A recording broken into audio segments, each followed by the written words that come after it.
नाभाग के नाभग हुए और उन्हीं नाभाग के परम भक्त अम्बरीश का जन्म हुआ। अम्बरीश महाराज भगवान के परम भक्त थे। भगवान श्री हरि की आटोयाम सेवा करते थे। आटोयाम सेवा करते महाराज, तो भगवान ने सोचा कि ये तो आटोयाम मेरी सेवा करता है, अगर इसके राज्य में कुछ हो गया तो मैं किसको जवाब दूंगा। तभी महाराज भगवान श्रीमन नारायण ने उनकी राज्य की रक्षा के लिए अपना चक्र छोड़ दिया और भगवान का सुदर्शन चक्र अब उनकी राज्य की रक्षा करता। कहते महाराज कि अम्बरीश 12 महीने एकादशी करते थे। 12 महीने में 24 एकादशी होती है, वो हर एकादशी करते, और कभी अधिक मास आता तो 26 एकादशी करते। एक बार महाराज राजा अम्बरीश ने एकादशी का व्रत किया। एकादशी का व्रत किया, सभी संतों को बुलाया। तभी महाराज उन्हीं संतों की मंडली में दुर्वासा ऋषि आते हैं। राजा अम्बरीश कहते हैं कि प्रभु आप भी भोजन कर लीजिए। दुर्वासा ऋषि कहते हैं कि मैं भी स्नान करके आता हूँ, उसके बाद भोजन करूँगा। तो महाराज स्नान करने गए तो काफ़ी देर हो गई। अब महाराज अम्बरीश सोच रहे हैं कि अगर द्वादशी में एकादशी का व्रत का पारायण नहीं करूँगा तो मुझे फल नहीं मिलेगा, और अगर संत से पहले मैं कुछ खा लूँगा तो भी अपमान होगा। तो महाराज अम्बरीश ने अपनी अंजलि में जल लिया और एक तुलसी डल डाला और भगवान को भोग लगा दिया। ये दृश्य महाराज दुर्वासा ऋषि ने देख लिया। दुर्वासा ऋषि ने देखा तो कहा कि तुमने एक संत को भोजन का निमंत्रण देने से पहले स्वयं भोजन कर लिया।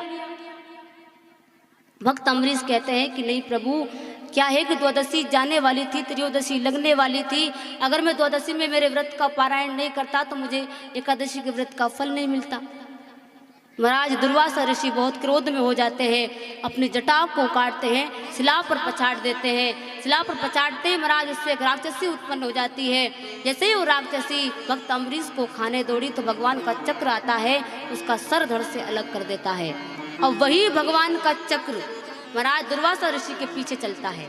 आगे आगे दुर्वासा ऋषि और पीछे पीछे भगवान का सुदर्शन चक्र चलते जाते हैं। महाराज दौड़ते हुए दुर्वासा ऋषि भगवान ब्रह्मा जी के पास जाते हैं।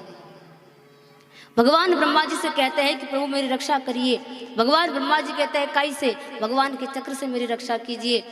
तो महाराज भगवान ब्रह्मा जी कहते हैं नहीं भैया मेरे बस की नहीं है, जिसका चक्र है उसके पास जाओ। अब महाराज भगवान शंकर के पास जाते हैं। भगवान शंकर से कहते हैं प्रभु मेरी रक्षा कीजिए। कैसे? भगवान के चक्र से, जिसका चक्र है उसी के पास जाओ। अब तो महाराज दौड़ते हुए दुर्वासा ऋषि भगवान श्री हरि विष्णु के पास आते हैं। जब भगवान श्री हरि विष्णु के पास आते हैं महाराज, आकर भगवान श्री हरि विष्णु से कहते हैं कि प्रभु मेरी रक्षा कीजिए। कैसे? आपके चक्र से। तो महाराज भगवान श्रीमन नारायण कहते हैं कि अभी मेरा चक्र मेरी भक्त की सेवा में लगा हुआ है, अभी मैं आपकी कोई सहायता नहीं कर सकता। अगर सहायता मांगनी है तो मेरे भक्त के पास जाओ। तो महाराज दौड़ते हुए दुर्वासा ऋषि भक्त अम्बरीश के पास जाते हैं। कहते हैं महाराज इस कार्य में 1 साल बीत गया। 1 साल से महाराज भक्त अम्बरीश ने भोजन नहीं किया। अभी दुर्वासा ऋषि जाते हैं, अम्बरीश देखते हैं तो खड़े हो जाते हैं, उनके चरणों में गिर जाते हैं कि प्रभु 1 वर्ष हो गया मैंने अभी तक भोजन नहीं किया। तभी महाराज दुर्वासा ऋषि कहते हैं कि भोजन तो करना पर पहले मेरी रक्षा करो। कैसे? अरे आपके भगवान के चक्र से। तभी महाराज भक्त अम्बरीश कहते हैं कि मैंने अगर भगवान की सच्चे मन से सेवा की है तो भगवान का चक्र यही शांत हो जाएगा।